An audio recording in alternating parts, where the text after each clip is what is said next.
inyong old self, the former conversation, the old man. Mao kini akong identity kaniadto sa dihang wala pa ta kang Kristo. Ngayon si Pablo, hubuan na ninyo. Tanggalan na ng mga butangan. And that person, katong atong old self, death reigned. Upon Adam's sinful nature had control, causing that person to deserve condemnation. But now, for those of us who are united by faith with Christ, that old self is dead because we are united with Christ who died. And Adam united persons that we were is dead too. The death of the death of the old self frees us from the guilt of sin, and the death of the old self frees us from the control of sin.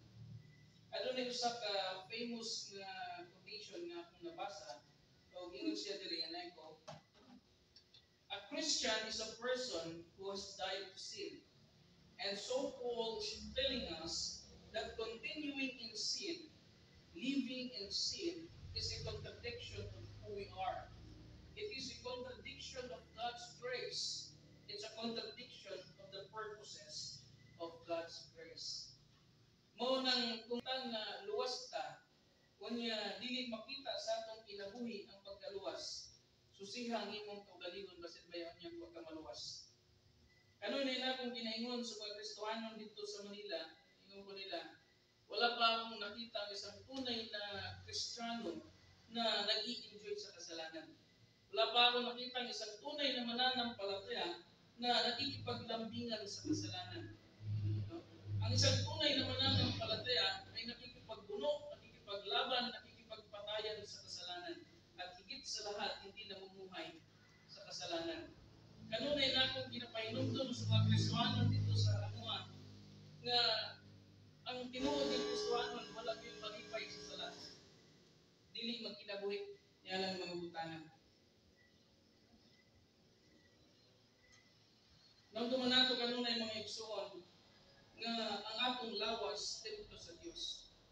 Ayaw himuha ang imong lawas na mahimong kanabang instrumento sa yawa.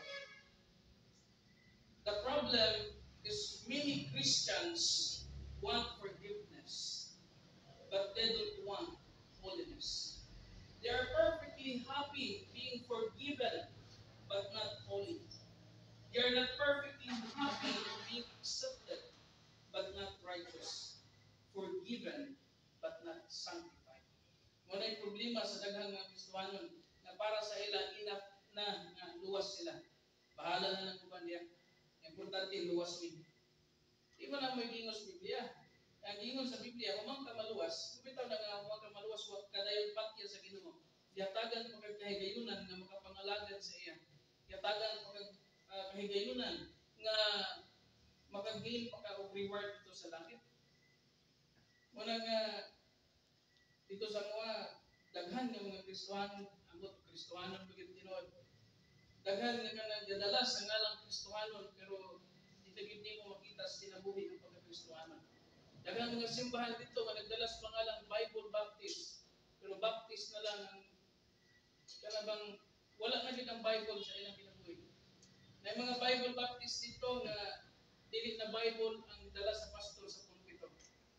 Meron ang pastor open our Bible ang dala cellphone o tablet. Nagani mga simbahan dito nga laptop nang nakabutang diya sa maong pulpito.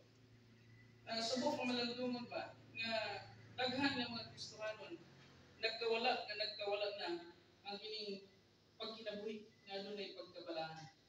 Nagpatuyang na sa ilang mga sala. Busag kanunay ta nagiawhag sa pulong sa Ginoo. Ayaw na pag-agi niya ng mga dalan. Busa subay na itong mga dalan na gitubutan sa Ginoo. Pagkatulong butang nga ito makita mo igsoon.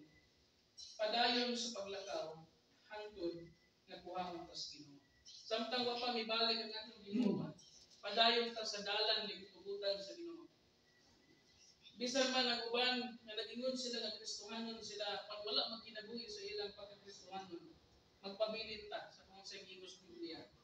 Magpabilin ta sa kung sa eksakto. Na bisan man og walay lain nga mosulod kang Kristo, pamilin gihapon ta Dios pagtuo. Kung kadaghan mga Kristohanon nga mikipas na, wala gyud misubay sa dalan nga insakto. Sa atong paglikaw, sa atong pagkinabuhi ining kalibutan, batunan nato ang pagkinabuhi nga adunay pagkabalaan. Sa unsang paagi, magkinabuhi kita nga adunay pagkabalaan. Ingon diya sa Ephesians chapter 4, sa verse 25 down to verse 32, yun diya ang pulong sa Ginoo. Wherefore, putting away lying, speak every man truth with his neighbor, for we are members of one another. Be ye angry, and sin not. Let not the sun go down upon your wrath. Karon bang Kristohanon na ka, sa diha nga adun na kay kasuko, ayaw na pagduot, pasayloa. Lisod man duot ang hatag sa pasayloan. Pero nindot man nato kanunay, nasabisan galit sa unsa kadako sa ato sa ipasaylo kita niya, no sa buhat ta usab ang ingon sa music kayo. In verse 27, neither give place to the devil. Let him that stole still no more, but rather let him labor, working with his hands the thing which is good, that he may give to them that need it. In verse 28 mga igsoon, higingon diri nga let him that stole steal no more. Gisusi na ko ang historical background niya. Dito sa ila, sa church nila, sa sulod sa Efeso, based sa mga kining komentary sa mga Bible scholar, na dito sulod sa ilang simbahan mismo, nga kanabang kanunay paghihapon nga gabuhat sa mga ingon. Unang gisultihan siya ni Pablo dre, let him that stole still not. Siya nga nangawat, ay nagpagpangawat, kundi patrabahoan siya, aron makatabang siya niadtong mga nanginahanglan. And verse 29, let no corrupt communication proceed out of your mouth, but that which is good, to use of edifying, that it may minister grace unto the hearers, and grieve not the Holy Spirit of God, whereby ye are sealed unto the day of redemption. Let all bitterness and wrath and anger and clamor and evil speaking be put away from you with all malice, and be ye kind one to another, tender-hearted, forgiving one another, even as God, for Christ's sake, hath forgiven you. Ini mga butanga din sa verse 25 ngayon sa verse 32, okay nang gisaysay ni Pablo, gilatag sa tulong sa Ginoo, nga angay sundon sa matag Kristohanon. O katong gikan sa verse 17 ngadto sa verse 22, nga ini mga binuhatan sa dautan, muning giingon ni Pablo nga likayin ninyo. O kini nga din sa verse 25 paubos, ingon si Pablo, muning kining inyong subayon, mo kini ang angay sundon sa mga Kristohanon. Mo ning mga butang na dapat ikinabuhi sa matag usab ng mga Kristohanon. Kini mga butang nga kinahanglan nato nga ikinabuhi isip ng mga Kristohanon. Nindot kayo pamalandungon mga igsoon nga sa pag-atubang nato kay Kristo ba nga mo atubang si Kristo sa ato nga magnisi sa kalipay tungod kay usa sa iyang mga anak nga faithful upauli na. Lisod pamalandungon ba nga inigatubang nimo sa hukmanan, magpangaot ang Ginoo bago pala di maluwas ang tawanan kahit bitaw mo ito sa impierno.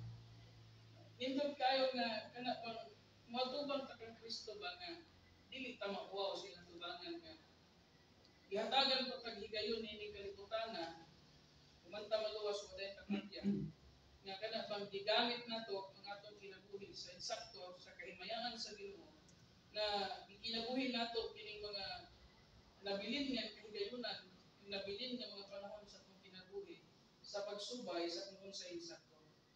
Inumduman nato mga igsoon kining pagkinabuhi nga dunay pagkabalaan. Part ni siya sa kaning gitawag nato nga pagsulwining.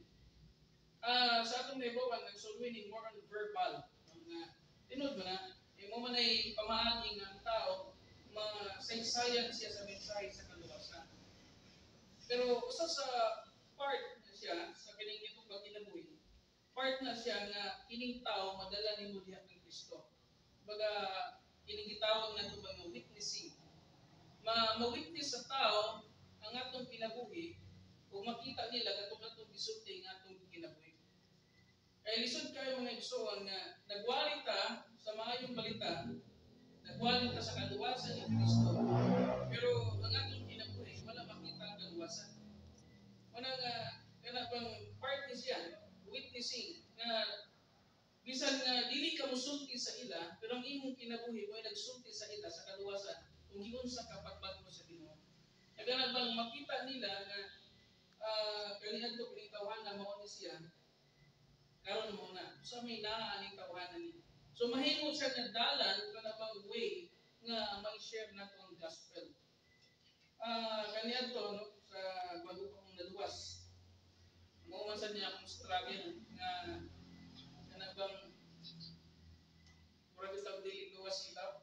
Kana bang kaya balo ko sa akong kaugalingon nga Kristohano naman ko pero kana bang nag-struggle ko sa akong kaugalingon nga ano man nga bisan karon mura maghihapon makita ang kanang kabaguhan ba. Moy akong gihangyo sa Ginoo.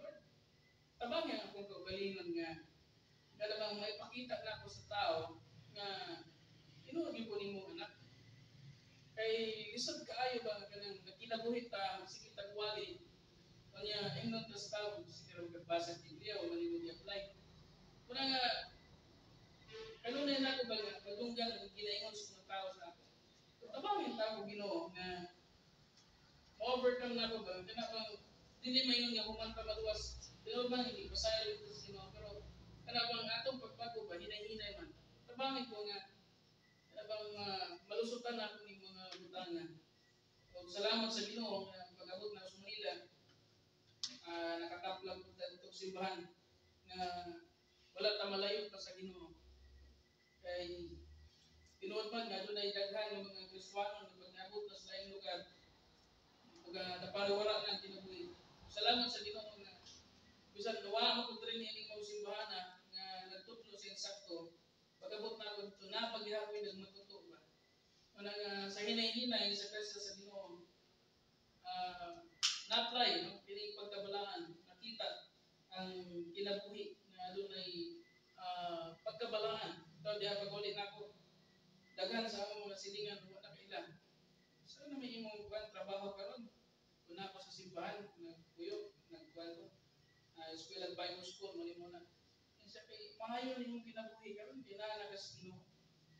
Salamat sa Ginoo kana bang gitubag sa Ginoo mga pag-ampo.